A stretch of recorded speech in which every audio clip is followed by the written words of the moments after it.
Kasikin isa pong mapagpalang araw po sa ating lahat. Good morning po. Welcome po sa ating YouTube channel. Of course, you are watching Chicken and Nams TV. At welcome po sa binubo po nating pangarap. KMK Game Farm mga kasikin. Mga ka-OC. Ayan, mga ka-off color lover dyan. Kumusta po kayo? So, bali ngayon nga kasikin, new chapter po sa ating pag-vlog sapagkat mostly na po sa ating mga vlog content mga kasikin is more on to flexing po our American fowl. Sapagkat yun nga, mag-shift po tayo dahil nga sa palagi ko pong binabanggit na mas lumakas po yung market po ng mga American fowl ngayon mga kasikin. So bali as part po in growing our chicks mga kasikin, especially mga American fowl, ibabahagi po namin sa inyo kung ano po yung ginagawa po namin. So dito nga pala, ayun nga, sa mention ko sa other vlog, gumagamit na po kami ng pailaw at every night po mga kasikin ay talagang nilalagyan ko po ng karton dito, no? Dahil nga hindi ko alam bakit ngayong buwan na to. Supposedly December po yung grabing lamig, but ngayong buwan ng January sobrang lamig po. Kaya yun. So kanina mga kasiken ay ayun nga, pinailawan ko na sila para uminit po dito sa brooder nila, sapagkat every night po ay pinapatay po natin itong ating pailaw kasiken, no? Para naman makasave, kahit paano makasave ng kuryente. At dahil din po ina-apply ko po yung technique natin, no, sa pag-alaga po ng mga oriental. So ayun, sa umaga mga kasiken papailawan natin sila, but pinapatay din natin sa tanghali, no? Kapag meron tayong duty, yung kapatid ko lang po yung nagpapatay din po ng ilaw. So nandito sila sa box kasiken. Tingnan nyo kung gaano sila kaliksi. Ayan. Ka-open lang sa box mga kasiken at ayan, naglilipara na. Okay, ayan po sila. Oh, ayan. So ang ating 2 weeks old, ayan, sobrang liliksi. Okay. So yung nilagay nga pala natin dito is rag kasiken, sapagkat inaabsorb po nito yung tubig sa kanilang mga ipot, no? Kaya ayan, sobrang okay. So pwede rin naman pong ipa o rice hull kasiken, but ito po yung proven and tested po talaga namin. Pwede rin papel, but kadalasan kapag medyo malaki na yung papel mga kasiken ay talagang nababasa po ng kanilang mga ipot. So kapag ganito kasiken, nakalabas na po sila sa atin pong box, ang pinakauna po natin ginagawa, ina-administer po sa kanila is ito po yung patubig, no? So bago natin sila bigyan ng patuka, patubig muna. So kung magtaka kayo kasiken kung bakit dilaw po yung kulay ng ating patubig, meron po yung gamot, no, na sulfur QR, sapagkat nung nakaraang linggo kasiken natin pong naobserbahan na ayun, bigla po silang umipot ng pula, no? So natamaan po sila ng coccidiosis o meron pong mga coccibacteria na nakapasok po sa kanila. So isa sa kadahilan ng mga kasiken, dahil sa sobrang lamig, so stress sila, nanghina po yung kanilang resistensya. So this one po ay treatment po para sa kanila.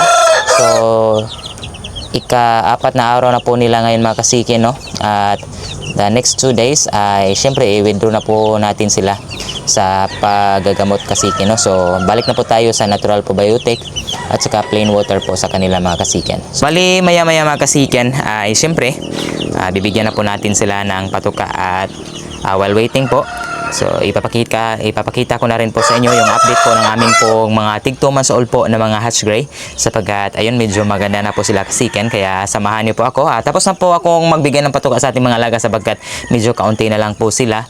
At yun nga, tingnan natin kung gaano na po kasigla at kaganda po yung ating mga grays. So tayo dito sa ating pong area na medyo tahimik na. Ayan. Okay, so bali yung nga palang ating mga crosses po sa asil mga kasiken, yung F1 po natin ay sinif na po natin sa slasher tone na patuka. Ayan, so dry feeding na po sila kasiken, no? Susubukan natin kung ano po yung epekto ng patuka, sapagkat organic po talaga sila eh. Atin pong napansin mga kasiken, no?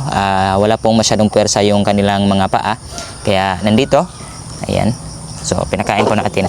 Dahil nga it's their second day pa lang po, so meron pa rin mga counting na tira dyan, no? Mga sunflower o ano po yan, mga peas. Hindi po kasi sila sanay dyan. Okay, diretso na tayo dito kasiken sa atin pong mga grays, sapagkat ayun nga, 2 months old na po sila, para makita nyo po kung gaano na sila kaganda. So dito tayo mauna mga kasiken sa ating straight Ryan Lopez na pullet. Ayan, so ito na, 2 months old na kasiken. Okay, medyo malaki na. So plano ko mga kasiken, kapag nag 3 or 4 months na po ito, ililipat na po natin ito sa open space, no, para kahit papaano masanay din po sila sa lamig. Kasi dito po sa area po nito kung saan natin sila nilagay, medyo isolated po. Kaya ayun, para rin po dagdag sa kanilang survival capacity, charot lang. So ililipat natin to mga kasiken. So ito na po yung hitsura. Sobrang ganda na po ng ating gray pullet, no. So gagawin po natin itong brood hen. Siyempre, isa din ito sa ipapares natin sa makukuha nating materyales. Sa ngayon mga kasiken, antay-antay lang muna tayo sapagkat plano po namin is sa buwan po ng Marso, sapagkat wala na pong pasok yan. Kasi end of the March po yung end of the school year natin. Kaya ayun, sisiguruhin po natin na nandun po si Ren Lopez kapag pupunta tayo sa kanyang yard. At kasiken, ito po yung kapatid po ng ating street Ren Lopez. Ayan, street comb po yan, no? Ayan na po yung mukha, sobrang ganda. So 2 months old na rin po ito kasiken. Ayan, so medyo malapad na po konti yung kanyang likuran. And then may bigat na po siya kasiken, no? At hindi na po maputla yung mukha. So ayun, nagsimula na talagang tumubo. Nakikita na po natin yung kanilang paglaki kasiken. So 2 months old, magti 3 months po sila kasiken this coming February 9 po. And then so far, ayan. So isa po talaga sa challenging part mga kasiken sa pag-alaga, no, dapat panatilihin talaga nating malusog yung mga alaga, sapagkat kung matamaan po talaga ng sakit itong ating mga alaga kahit 1 day lang mga kasiken, ay talagang malaki pong bawas sa kanilang timbang at maapektuhan po talaga yung kanilang paglaki. So far, simula po nung na-purchase natin ito kasiken, ay sobrang healthy naman, hindi po tinamaan. Kaya ayun, sobrang ganda po ng kanilang paglaki, no. Ayan, tingnan nyo, oh. Sobrang liksi. But hindi pa natin ito na-drop sa lupa, no. Kaya ayun nga, dahil nga medyo marami namang bakante na tayo ng mga breeding pens, so pwede na natin silang pagalain po sa lupa mga kasiken. Okay, ayan. Okay. And then, kasunod po mga kasiken, ito pong ating Jet o Lager po, cross po kay si Ren Lopez. Bali, sila pong 4 mga kasiken, no, ay magkapatid po sa ama, pero iba-iba po yung inahin. So, pwede po natin itong i-inbreed sila, line breeding mga kasiken, no, para makapag-produce po tayo ng mas magaganda pa pong mga talisayin nito. Okay, ayan. So, ito po, another pullet, Jet o Lager. And then, cross po kay Sir Ryan Lopez po, no? Okay, ayan. So, 2 months old din po. Sobrang ganda din ng pullet na ito, no? Okay. Lastly po mga kasiken, ang kapatid po ng pullet na yon. So, unfortunately dito po sa isa kasiken ay tinamaan po ito ng sipon, no? Kaya medyo magaan, but still medyo malaki pa rin naman. Okay. So ito po ay Jet Olager din, cross po kay Sir Ryan Lopez, no? Gray mga kasiken. Yan. So maganda din to mga kasiken, no? Ayan, sobrang ganda. So far kapatid po ito. Magkapatid sila. Again, ulitin ko sa ama po, no? Dahil same broodcock lang po yung ginagamit ng breeder natin dito. Kaya, ayun nga, gagamitin po natin sila panimula mga kasiken. So, siyempre, bagong investment natin. Kaya, talagang isusulat natin, i-record po natin kung meron ba talagang ROI o itong pag-alaga ng mga American fowl. Sapagkat, ayun nga, sa mga basilan mga kasiken, based sa ating experience, meron naman talagang return of investment kahit paano. But, subukan din natin ito kasiken. Kasi medyo matagal na rin tayo nag-alaga ng mga basilan. At ngayon, dito naman po tayo. So, meron pong nag-comment sa atin, no, na siguro pangit na po yung content natin sapagkat yun nga mga game fowl lang. So, depende po yan sa passion talaga kasiken, no. But anyway, meron pa naman tayong mga basilan na natitira.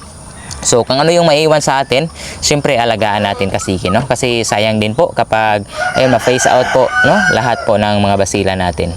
Okay. So, ayan. Okay, maganda kasiken. Sa ngayon nga pala mga kasiken, yung pullet po natin na kapatid po ng ating mga crosses na ito po siya. Ayan, ito po yung F1 po ng ating Asel sa American Fowl. So, bali, Gen 1 po ito mga kasiken. Meron na po itong mga offspring doon na Generation 2 po. At ngayon, mag-create na naman tayo ng isa pa pong generation. Gen 2 pa rin po mga kasiken, pero ibang broodcock po yung ginamit natin. So, yung unang broodcock na ginamit natin dito is yun pong ating unsihan na 2 times winner. Sa ngayon naman po, yung pinares po natin sa kanay is yun pong gray, hatch gray po.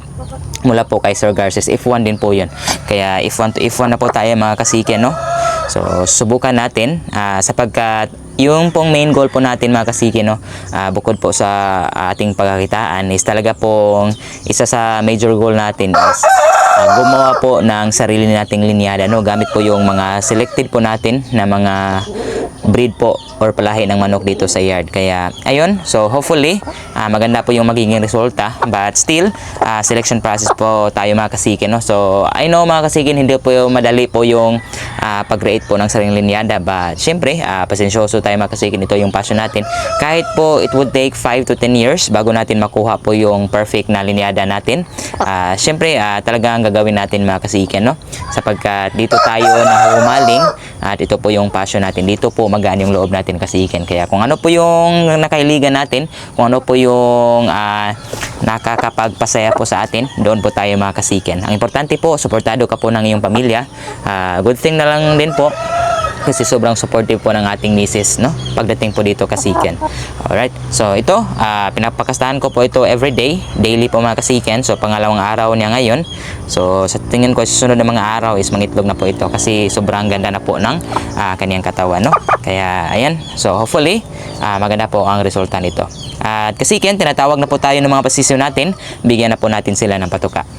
So kasikin, ito na po yung kanilang patuka, no. Ayan, booster po mura po sa Salto. And dinamihan ko po ng konti para po kahit paano, kahit wala po tayo hanggang hapon, ay kasya na po ito sa kanila mga kasikin. Ngayon, bibigyan na po natin to sa kanila sapagkat ayun, gutom na po sila kasikin. So ayan na po yung ating mga pasisyo, no. Okay, medyo malalaki na talaga. Nasa 3 weeks old na po yung iba dyan mga kasikin. And then yung mga abuhin po, yan, nandyan. Okay, sila po yung second gen natin, no, anak po ng ating unsihan. Sana may magmana, no, mayroon ding unsihan mga kasikin. So ayan, mga off color po talaga sila. Merong mga puti, so mga white choco, mga buhin, meron ding itim mga kasikin. So ayan, papalakihin natin sila. And hopefully, meron tayong mapipili pong mga pwede rin natin gawing materials dito kasikin. So kasikin, sa tingin ko ay hanggang dito lang muna yung content natin. Sana po ay nag-enjoy naman po kayo. Next time na lang po namin i-flex po yung mga hen po namin na nangingitlog na. At hopefully, meron na pong maglimlim mga kasikin. So maraming salamat sa patuloy na panonood at pagsuporta. At kung bago ka lang napadaan sa ating YouTube channel, please do consider subscribing. Malaking tulong na po yan sa ating YouTube channel. Hanggang dito na lang. See you po when I see you. God bless.